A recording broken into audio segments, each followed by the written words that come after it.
بالکل جواب دینے کی ضرورت نہیں ہے، جواب دینے کی بھی ضرورت نہیں ہے، انتقام لینے کی بھی ضرورت نہیں ہے، بالکل محتاط رہو کہیں تمہارے غصے میں اور تکلیف میں کوئی ایسی بات نہ نکل جائے کہ اللہ ناراض ہو جائے۔ اب ہمیں کس چیز کا خیال رکھنا ہے؟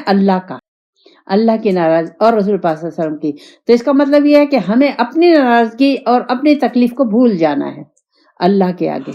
تو اب ہم کوئی جگہ، تو اللہ کہہ رہا ہے کہ جو اس طریقے سے زندگی گزارے گا، یہ ایک بہت بڑا عظیم مرتبہ بھی ہے، ہمت بھی عظیم لوگوں کے، اولو العزم لوگوں ان کی یہ صفت ہے۔ تو اب ہمیں یہ صفت لینی ہے انشاءاللہ تعالیٰ، اور کوشش کریں گے کہ جیسے اللہ چاہتا ہے ہمیں ویسے ہی کریں۔